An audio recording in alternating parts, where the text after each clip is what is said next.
Okay, let's talk about this really weird feeling that so many successful people have. You've done everything right. You've got the title, you've got the salary, you've got years of experience under your belt, and yet you wake up feeling kind of lost, totally adrift. Well, today we're going to put a name to that feeling, and more importantly, figure out how to get unstuck. Does this hit close to home for you? You've spent, what, 15 years climbing the ladder? You're good at what you do, people respect you, but when you look forward, the path just kind of disappears. It doesn't feel like a grand journey anymore. It just feels like, well, another Tuesday. If you're nodding along right now, I promise you, you are not alone in this. So there's actually a name for this. It's called the Experience-Stagnation paradox. And it's exactly what it sounds like. It's this bizarre situation where the more experience you pile on, the more directionless you can feel. Your resume keeps getting longer, but that sense of purpose, it just isn't keeping up.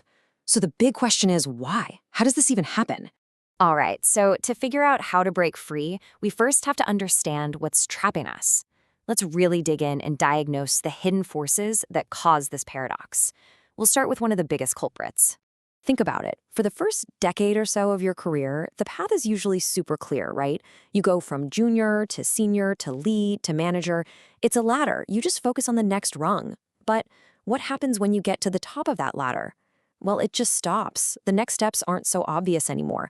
They're not about getting better at your craft. They're often vague or political or honestly just more of the same old thing. And this quote just nails it, doesn't it?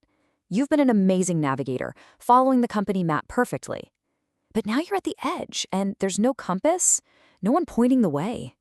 That kind of freedom, well, it can feel less like an exciting opportunity and a lot more like a terrifying empty space. Now, here's where it gets really ironic. Your own success can become the very thing that holds you back. You've got a great salary, a mortgage, a comfortable life, and the thought of making a big change, of trying something new, it feels way too risky. We call these the golden handcuffs. This really gets to the core of it. You've made a trade. You've swapped the freedom to choose your own adventure for the comfort of a safe, predictable path. And look, security is a great thing, but over time, it can slowly chip away at your sense of purpose, leaving you feeling stuck inside a very, very comfortable cage. And it's not just one thing, right? It's usually a mix of a bunch of other sneaky drivers. Like maybe your entire identity has merged with your job title, or you're so anxious about learning the latest software that you've forgotten why you're even doing the work. You're drowning in emails and meetings, so you never get time for real deep thinking. And sometimes being the expert is the worst thing because it stops you from being curious and asking the dumb questions that lead to breakthroughs. Okay, so that's the problem. We've diagnosed it. Now let's talk about the cure. The key here is to make a really important mental shift, moving from being just experienced to becoming truly directed. And before we break this down, just take a quick second and be honest with yourself. Right now, in your career, which word feels more true? Are you experienced or are you directed?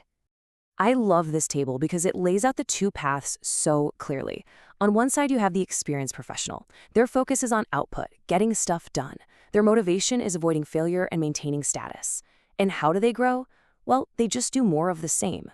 The result? They feel busy, but kind of empty. Then on the other side, you have the directed professional. Their focus is on impact and legacy. They're motivated by a real vision or purpose. And their growth is exponential. They jump into new areas.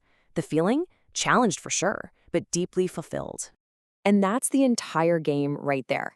It's not about racking up more years of experience. You've already got plenty of that. The real work now is to consciously shift your mindset, your focus, your everything from that first column over to the second. So how on earth do you actually do that? This brings us to the really good stuff, the practical, actionable things you can start doing, like today, to break out of this paradox and actually start making that shift. All right, 3 things. Number 1, audit your impact. And I don't mean look at your to-do list. I mean, what's the one thing you did last month that actually moved the needle? Find that and do more of it. Number 2, build a personal board of directors. Get some mentors and peers who are invested in your growth, not just in your job title. And number 3, try the legacy test. If you quit tomorrow, what unique insight or skill would the company lose forever? That gap, that's where your true value lies. And here's the most important thing to remember. Breaking free doesn't mean you have to quit your job and go raise goats on a farm, unless, that's your thing. This is about a small, intentional shift, just a little 15-degree pivot in how you use the skills you already have. Maybe you lean more into mentoring or strategy or take on a totally new kind of project. All of these things, the little pivots, the impact audits, the legacy test, they're all tools, and they're all designed to help you do one huge important thing: rediscover your why. Let's completely reframe this whole thing. Those 15+ years of experience you have, they are not a heavy anchor holding you in place. They are the fuel in your tank. The paradox happens because you've got all this high-octane fuel, but you're just sitting in the driveway with the engine idling. You need a new destination, a new purpose to really ignite it. And this is really the thought I want to leave you with. That massive foundation of experience you've spent years building, it's not a cage. It's the launch pad for whatever comes next. So the question isn't, what's my next promotion? It's, how can I use this amazing foundation to build something that really, truly matters? Because your most meaningful work, it might just be ahead of you.